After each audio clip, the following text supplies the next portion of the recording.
Numajana Trivanandasya Janajana Salakaya Chakshurun Militanyena Tasmai Shri Guruve Namaha Vajkapadu Vishya Kripasindavi Vacha Titanam Pamane Bhyo Vaishnavijit Namo Namaha Srila Jiva Goswami Prabhupada Ki. So we're going to continue with Jiva Goswami's Sat Sandarbhas. We're in the beginning with the Tattva Sandarbha, and we are going to continue to discussion of epistemology, epistemology being the qualifying of appropriate means for acquiring knowledge in relationship to the self, to our being, to our existence. So before we get into class, we're going to chant together responsively Jiva Goswami's invocation to the Sat Sandarbhas, taken from the 11th canto of Srimad Bhagavatam. Krishna Varnam Tusa Krishnam Krishna Varnam Tusa Krishnam Sangopangastra Parsadam Sangopangastra Parsadam Yajyai Sankirtana Prayar Yajyai Sankirtana Prayar Yajantihi Sumedasa Yajantihi Sumedasa Krishna Varnam Tusa Krishnam Krishna Varnam Tusa Krishnam Sangopangastra Parsadam Sangopangastra Parsadam Yajyai Sankirtana Prayar Yajyai Sankirtana Prayar Yajantihi Sumedasa Yajantihi Sumedasa Krishna Varnam Tusa Krishnam Krishna Varnam Tusa Krishnam Sangopangastra Parsadam Sangopangastra Parsadam Yajyai Sankirtana Prayar Yajyai Sankirtana Prayar Yajantihi Sumedasa. Yajantihi Sumedasa. In the age of Kali, intelligent persons perform congregational chanting to worship the incarnation of Godhead, who constantly sings the names of Krishna. Although his complexion is not blackish, he is Krishna himself. He is accompanied by his associates, servants, weapons, and confidential companions. So we'll begin this evening with a look at a discussion of the 12th Anucheda. And we're at an interesting point now.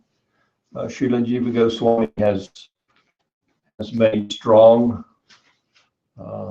arguments for the fact that if we are to really perceive anything of our true being, our true self, we're going to need to go beyond information or knowledge that's available to us from our senses. He basically has pointed out the senses just, they fall short when it comes to acquiring knowledge. And so therefore they're not a good means to arrive at knowledge, except in one instance, when what we perceive with our senses supports what we hear from the scripture. So this whole section on epistemology began right there. He immediately, right out of the gate, put the material senses and our situation in proper perspective. We have 4 defects. Our senses are imperfect. We become illusioned. We cheat. And what is the 4th? We have a tendency to cheat. Come on now. Imperfect. It's like imperfect. Illusioned. Make mistakes. Yes. And we make mistakes because we have imperfect senses. We make mistakes. Like we don't have a good memory and we can't even remember 4 simple things. That's a mistake on my part.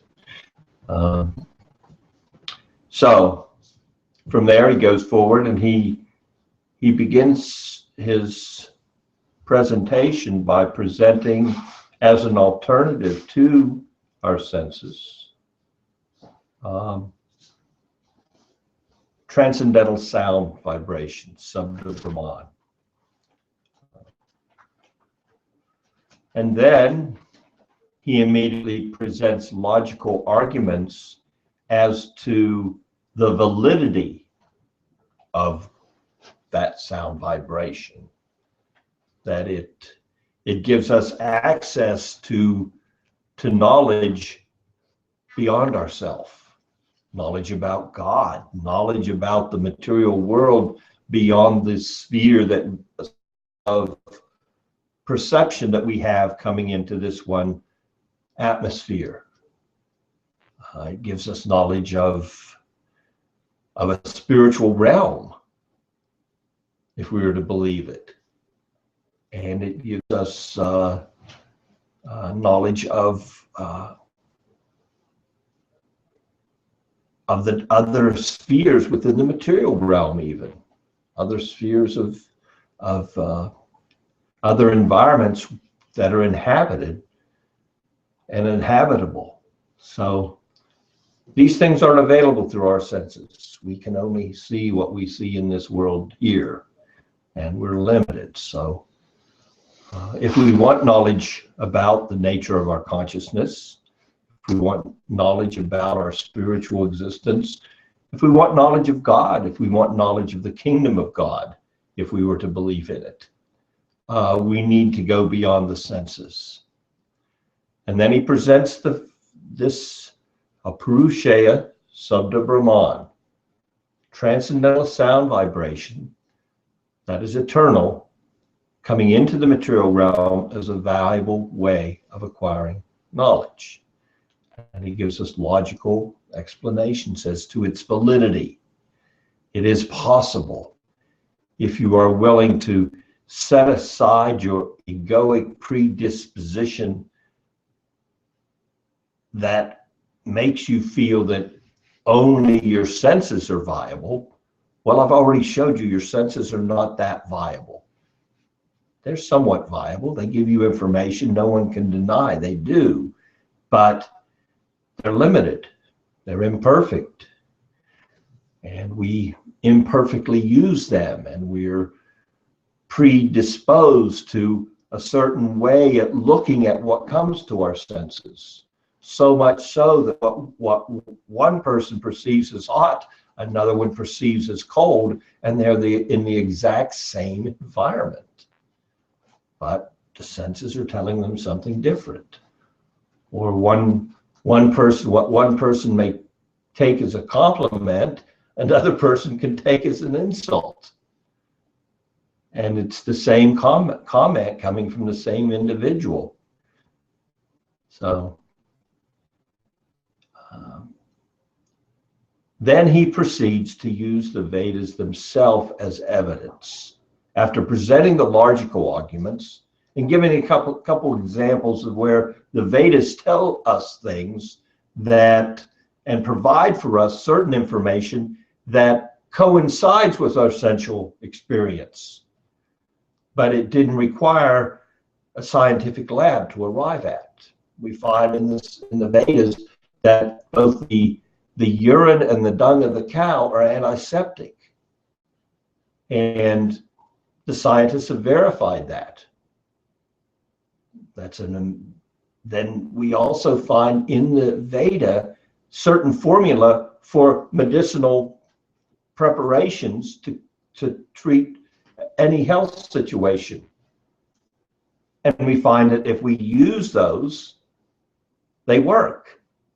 And we didn't have to go into the lab. We didn't require a pharmaceutical company. We didn't require the sacrifice of the lives of innocent rabbits and mice and monkeys. But right there in the Veda is something. So he asks intelligent people let's make an experiment yourself and set aside your egoic point of reference, and just for a while take on the possibility there could be transcendental sound vibration that is perfect and complete. But you have to set your frame of reference aside to do that.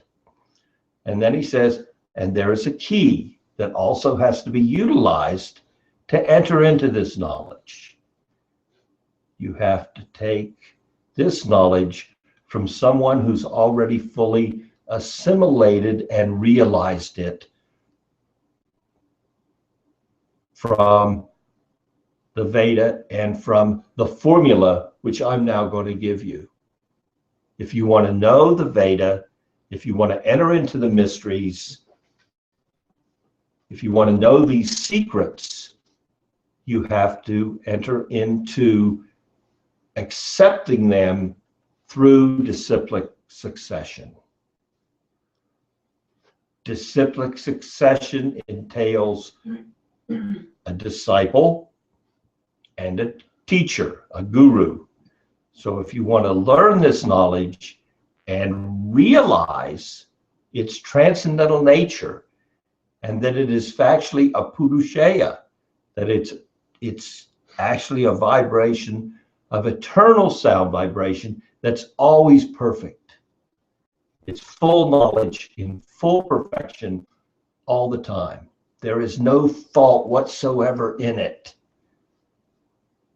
If you want to enter into that depth of knowledge, you will learn as much as you could possibly ever want to acquire from this knowledge, but you have to take it properly. And that is through disciplic succession. You have to accept the guru, and you have to follow his teaching. Following his teaching generally invokes, it's an ego-effacing process. You have to leave aside your predispositions towards looking at things and take on the disposition and the qualities of the guru to fully take in this knowledge. So we're at a point now where Jiva Goswami he's made these points, and now he's looking at the whole nature of Sabda Brahman, which is available to humanity. And we call this the Vedic knowledge. And he's looking at this Vedic knowledge, and he's saying, there actually, if we look at all this great Vedic knowledge that's coming down in disciplic succession, which is actually the Word of God himself, that sounds kind of like, whoa, the Word of God. Oh my, here we go again. Religious fanaticism at its peak. All these books of the Word of God, and it's from our perspective, it's like, well, but he's already made some logical points here. He's made his logical arguments. He said, just look, set your ego aside for some time, enter into this knowledge properly, hear it from a bona fide source, and you'll note as you begin the process of hearing from someone who's realized this knowledge in the same way that you can realize this knowledge, it's going to have an effect on you. You're actually going to start seeing things according to this knowledge. Shastra Shakshu, your vision is going to become based on Shastra. So now he's looking at he's presenting the whole picture of the Vedas. And he's pointing out that there is one source within all the Vedas which is topmost, for understanding the topmost of the knowledge the Vedas have to offer. And that is Srimad Bhagavatam. So we'll see how close we can get to Srimad Bhagavatam tonight. But let's at least get through acceptance of the Puranas and the Itihasas as superior to the Veda itself at this point in time for us in the situation that we are in the environment we're in. Begins 12, page 74.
Is in 1130 branches. Now, each of those branches has 4 subdivisions. All right? Those 4 subdivisions are a samhitas, brahmana, aranyaka, and Upanishad. So now we have the 4 Vedas in 4,520 parts.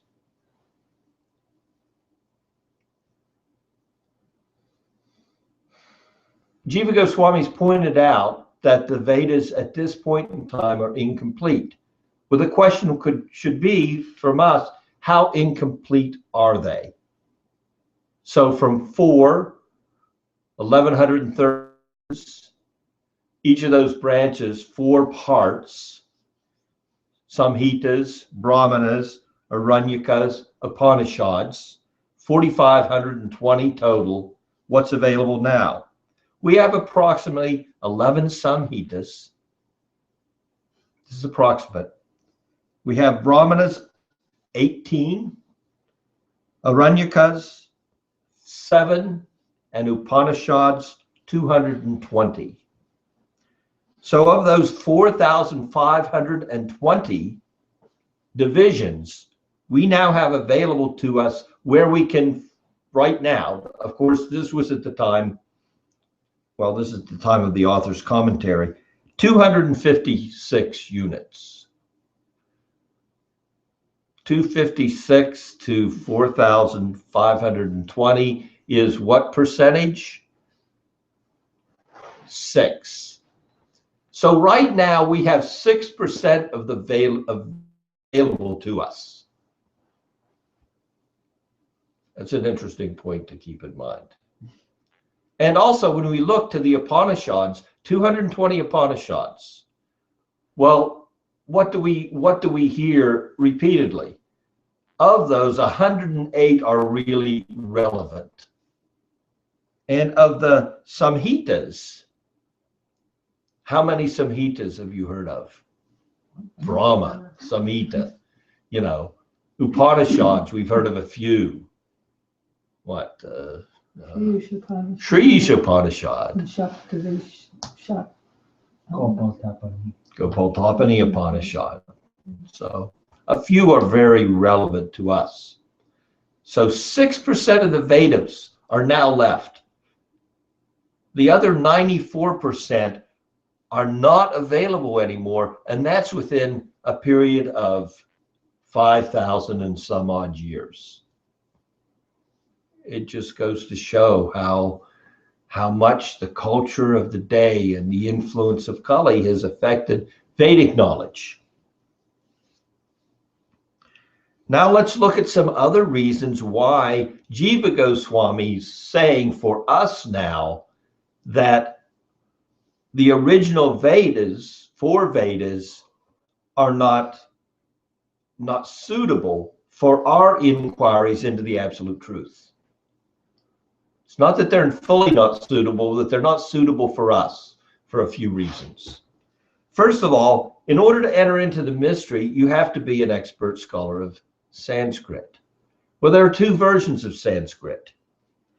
There's Vaidika, and that's Sanskrit as the Vedas use, and there's Laukika, which is current in the world, ordinary Sanskrit. Now the Vedas are Vaidika.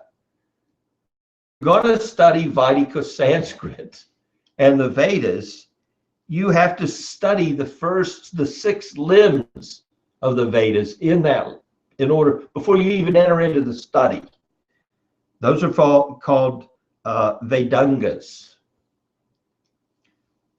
Here they are. All right, so I'm not trying to overwhelm you. I'm trying to give you a view of what you're up against. If somebody says, I'm a Vedic scholar, okay then. So first of all, you're a Vaidika scholar. Okay, if you're a Vaidika scholar, that means before you began to study the Vedas, you studied the 6 limbs that are prerequisite, which is Siksha, science of pronunciation, Kalpa, process of performing sacrifices, Vyakarana, rules of grammar, Nirukta, meaning of different words and their derivations, Jyotisa, astronomy, and how the influence of the luminaries affects human actions, and Chandas, Vedic meters. So these limbs have to be mastered before we look to study of the Vedas. Oh, and by the way, there's only 6% available for your study right now. But beside that, okay.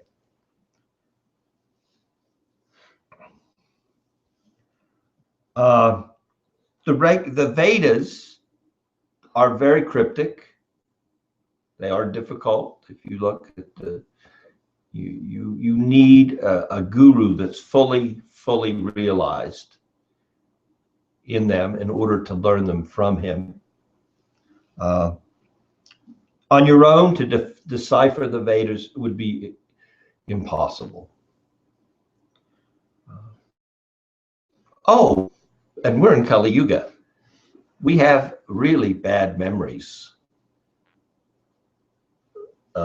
And the environment is polluted in every way.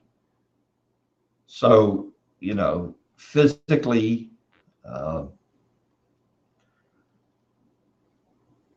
food, the air, the water, everything we have is polluted and is going to work against us in having the clear consciousness and mental ability to study properly the Vedas under a bona fide teacher.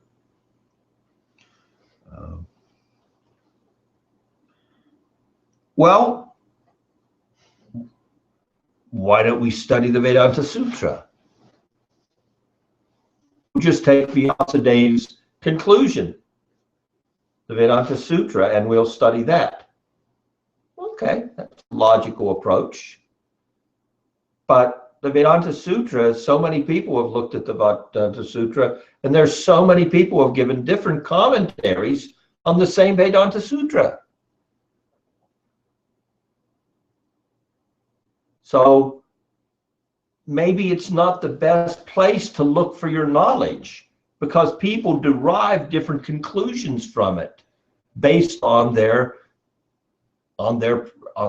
approach.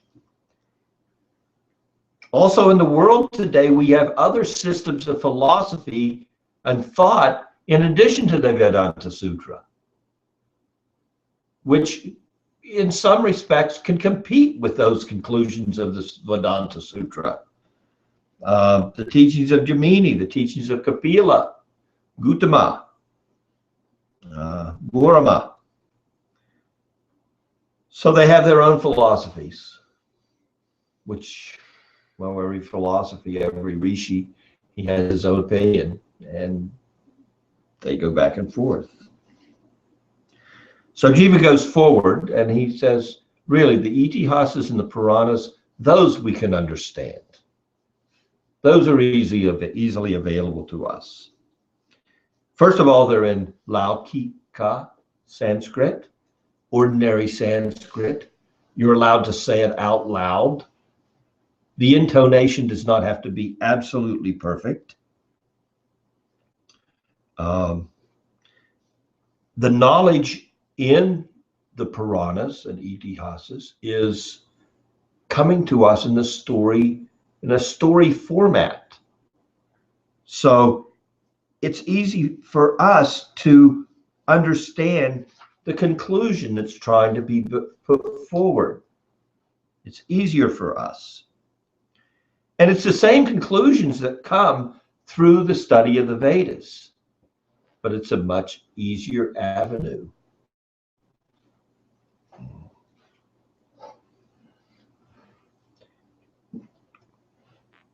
He goes on to say that don't equate the two. The knowledge coming from both is the same, but they're not literally identical. What they can give us we can come to the same result.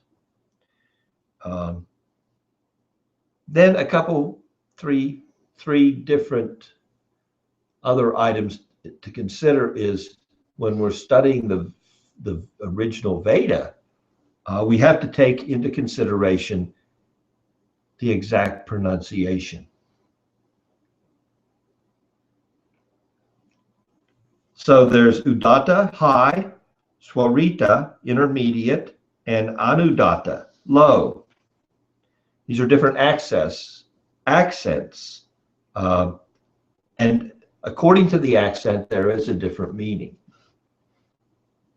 And this is pointed out to us in the Maha Purana, Srimad Bhagavatam, in the story of whom? Vritrasura. Twasta wanted an enemy that could kill Indra. And this goes to show you how powerful these mantras of the Vedas are.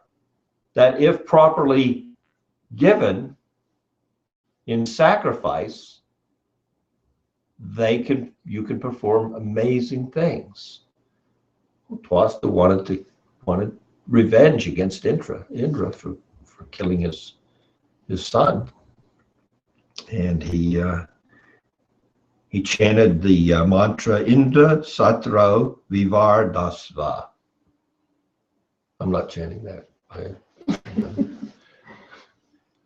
I wanted Indra, an enemy who could kill Indra. So Indra Satro Vivar Dasva. And Twasta got the intonation wrong, and what was the result? He got an enemy that was killed by Indra, just because of the improper chanting and the tone. So again, Jiva's pointing out in his commentary here the fact that the Vedas they really need to be dealt with properly. And it's the qualifications, are very much up there. For us, the Itihasas and Puranas, those are readily available. And he's going to work tonight. There's 3 Anuchedas that we're going to try to cover, which he really tries to bring all kinds of argument or consciousness to make his point in this regard. The Vedas require exact word sequencing. It's rigidly fixed and it cannot be changed at all. In order to maintain it, there are other Sanskrit laws in regards to the Vedas and the arrangement of words. Padapatha, Kramapatha, Ganapatha, and Jatapatha. And these 4 together assure that the wording in the Vedas does not change. Whereas in the Puranas, the exact wording may change in different yugas when they're presented. Slight differences in various editions. And we notice that if we read the commentaries, specifically of Vishwanath. If you read his Srimad Bhagavatam commentary, he'll point out that this verse, different words are in the verses sometimes. And here is the explanation why. They're not as strict as the Vedas, and whoever's providing, it's coming in a different yuga, the information. And it may be presented a little differently. There's no loss in that when it comes to the Puranas and Itihasas. And then he comes to very firm, solid evidence. Sri Sudra Dvija Bandhunam from the Srimad Bhagavatam. Out of compassion, the great sage thought it wise that this would enable men to achieve the ultimate goal of life. Thus he compiled the great historical narration called the Mahabharata for women, laborers, and friends of the twice born. Sri Sudra Dvija Bandhunam. So it is for all classes of men in human society. There's no restrictions.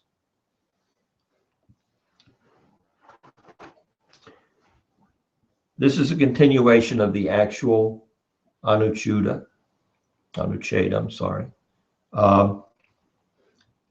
This is why the Mahabharata, Adi Parva 1-267 and Manu Sanihita state, one should complement one's understanding of the Vedas with the help of the Itihasas and Puranas. And elsewhere it is stated, the Puranas are called by that name because they complete It is not possible to complete or explain the meaning of the Vedas with something that is not Vedic in nature. Just as it is improper to finish an incomplete gold bracelet with lead. Now, what we're going to notice going forward here in a few of the Anuchetas is Jiva Goswami is dealing with some arguments that must have been prevalent in his time, that, well, we accept the Vedas, but the Puranas and the Itihasas are not on the same level. But Jiva Goswami what he's doing here in his Tattva Sandarbha, in this first section on epistemology, the nature of knowledge, is he's saying, no, you're wrong. Really, the Itihasas and Puranas are just as spiritually potent because they come from the same source. And you'll notice as we go through this, he's dealing with those arguments in a very, very forceful way. He's making his points, and he's using the Vedas as his evidence to support his points. Both the Puranas and the other four Vedas themselves, Upanishads, Brahmanas, Samhitas.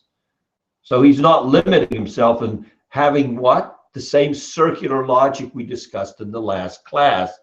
The Vedas are the evidence for themselves. Well, they are, because they're non-different from the absolute truth.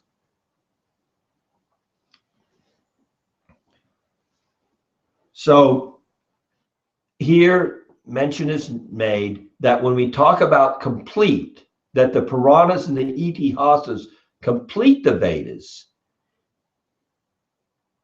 it is that the Puranas give explanations and supplemental information to help us understand the terse and cryptic message of the Vedas. They are themselves a Purushaya. So when we say complete, it's not that the Vedas in themselves are not complete, but the Puranas, Srimad Bhagavatam being the cream of the Veda, these Puranas make our understanding complete.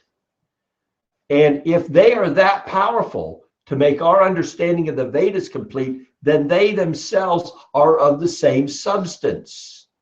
So if you have a golden bracelet and it's not complete, you're not going to complete it with iron. It's a different nature. It has to be completed with gold. So again, he's making these strong arguments showing that we should view the Itihasas and the Puranas on a level equal with the Vedas. And all you scholars out there reading this text should know you're wrong if you're seeing them in any other way. That's the point. And he's going to really pound the point, which is good for us. We need to see how this is Jiva Goswami. If Jiva Goswami is convinced about something, like a naughty karma, we could see he's not somebody to be, taken lightly when it comes to his spiritual perception. We could sing the praises of his true spiritual perfection. Just imagine that his position in serving Radha, his depth of Radha Dasham, that he's serving in that realm. He comes to this realm and takes on the position of a sadhaka. How much knowledge and depth of understanding he has when he comes into this environment. This is for another class. And it goes on, but one might object, if the literatures we know as Itihasas and Puranas are actually part of the Vedas, there must exist other literatures which go by the same name but are not part of the Vedas. Otherwise, the literatures we call itihasas and Puranas cannot be accepted as non-different from the Vedas. To this we reply that the itihasas and Puranas are non-different from the Vedas inasmuch as both kinds of literature have no human author and present the same object of knowledge, the same goal, the prayojan. Nonetheless, there is some differences between them with regard to intonation and word order. You say what you want, but really, they're presenting the same thing.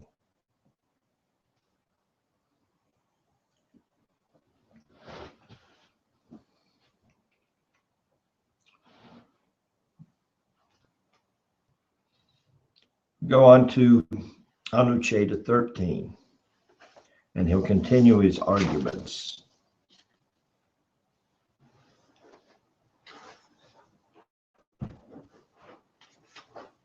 Now, some of these Anuchetas have many parts.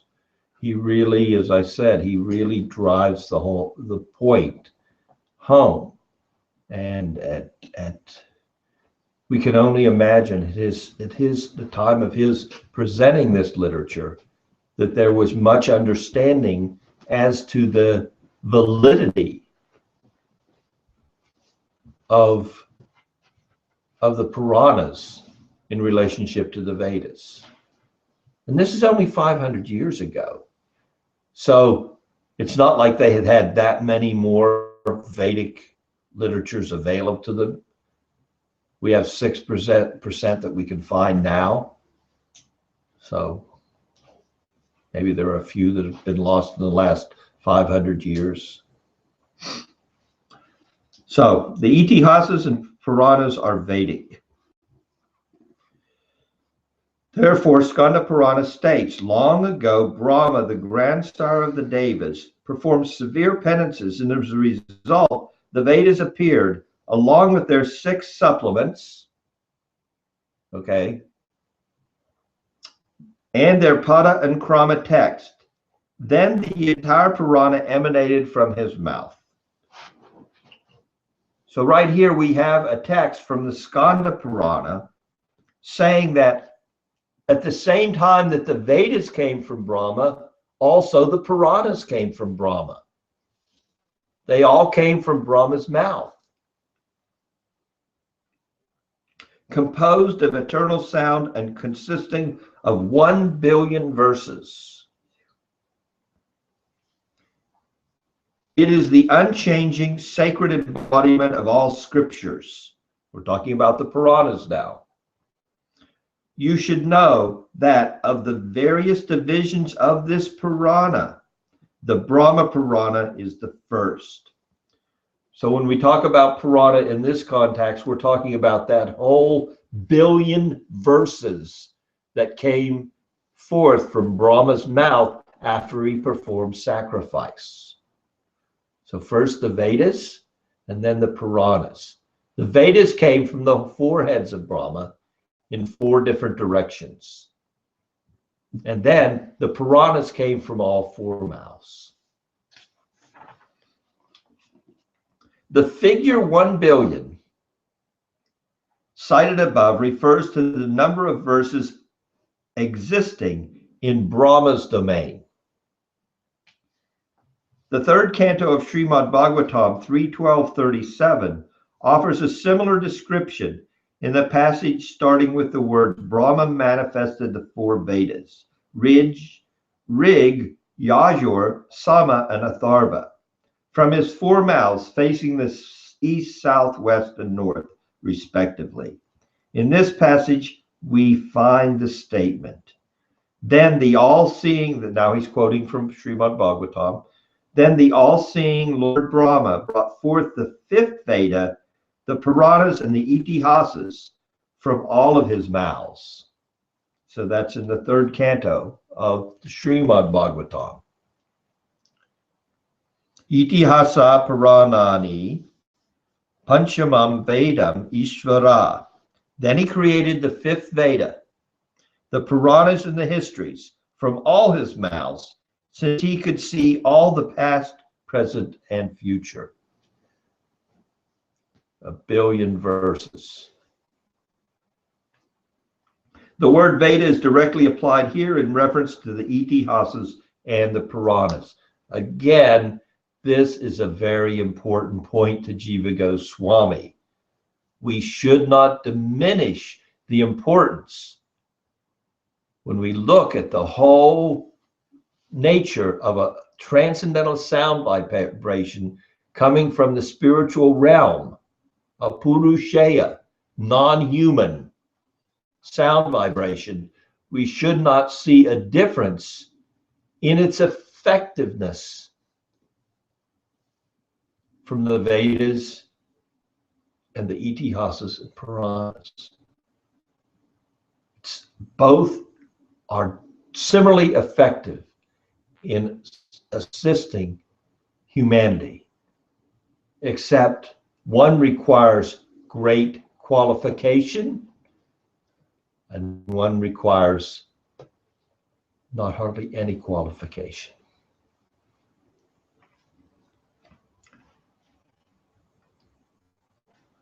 And elsewhere it is said the Puranas are the fifth Veda. The Itihasas and Puranas are called the fifth Veda.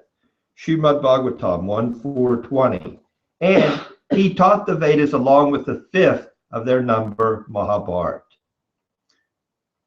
If the Itihasas and Puranas were not Vedic, it would have been inappropriate for the preceding verses to include them as the fifth Veda. It would be wrong for the Srimad Bhagavatam to say they are the fifth Veda if they aren't the fifth Veda. I mean, it's just common sense, but this shows how important the argument was in the day. Since normally one counts together only items of the same kind. When we say Veda, it means all the Veda.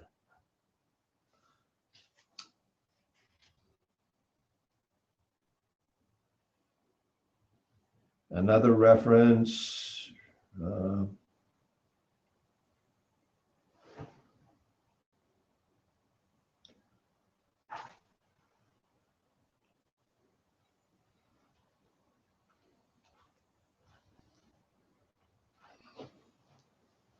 So comments on this. Same source.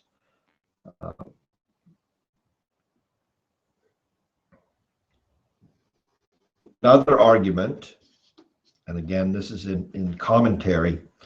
Some statements of Vedas contain Puranic subjects. So now if we remember back, when we look at the Puranas, there's 10 subjects there in the Puranas. I've touched on that in classes, right? One is creation and one is devastation. So what one could argue is, well, actually, in the four Vedas, there are Puranic statements regarding creation and regarding dissolution.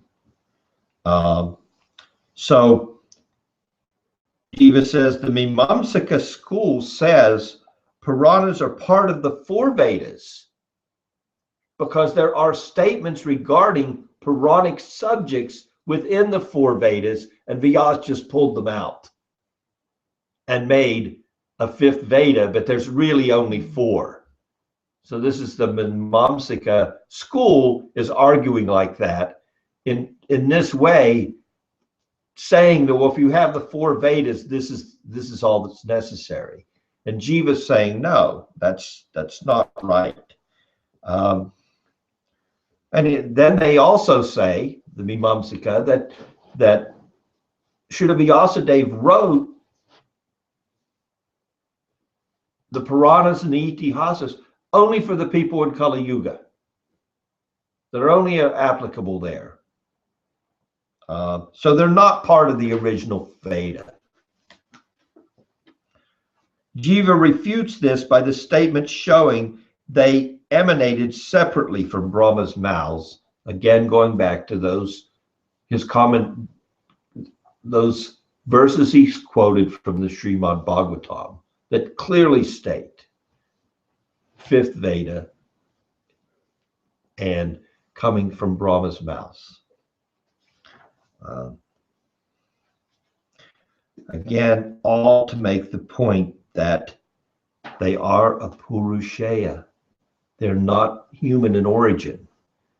And they wouldn't be human in origin even because Vyasadeva is what? He's an incarnation of Bhagavan Shri Krishna. So how can they be material anyway?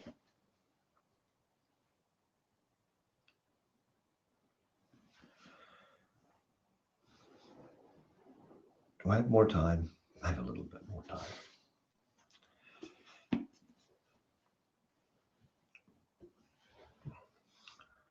Let's go to Anucheta 14. There's a couple interesting things that I'd like to let you hear this evening before we wind up. In the Vayu Purana, Sutta Goswami explains why the Itihasas and Puranas are considered the fifth Veda. Srila Vyasadeva, the Almighty Supreme Lord, accepted me, Sutta Goswami, as a qualified speaker of the Itihasas and Puranas. In the beginning, there was only one Veda, the Yajur Veda, which Srila Vyasa divided into four parts. These gave rise to the four activities called Chaturhotra, by means of which Srila Vyasa arranged the performance of sacrifice. I don't think I'm going to get into this explanation this evening. It's a little complicated. We need to go into what is involved in Vedic sacrifice and the different kinds of priests and how each one is associated with one of the four Vedas. And then coming to the understanding of what about those 1 billion Puranic verses coming from Brahma's mouth. 1 billion, but we don't have a billion. What do we have available here? We have 18 Puranas and the Mahabharata. That's not a billion verses. How many verses is it? It's 500,000, 500,000. A billion, 500,000? That's like how much? 0.5%. 0.5%. Keep going down.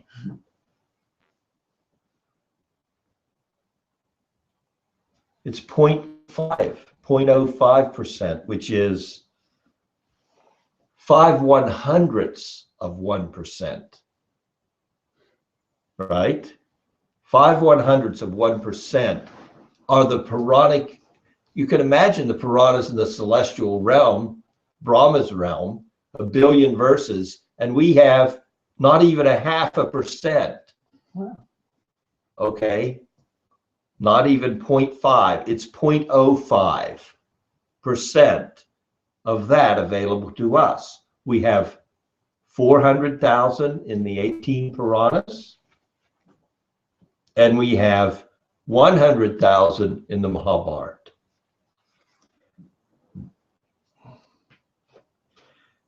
So I will stop there for this evening. I hope it wasn't too technical and too uninteresting.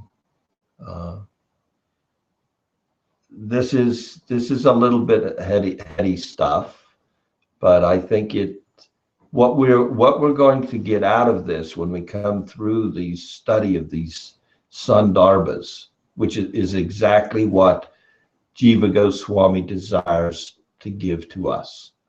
And that is a greater appreciation and understanding of how to approach the Srimad Bhagavatam, so that we can enter deeply into the understanding of the Bhagavatam in a very forceful way, because we have a very solid grounding in how to understand the text.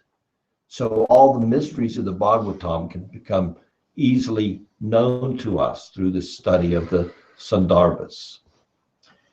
Any questions?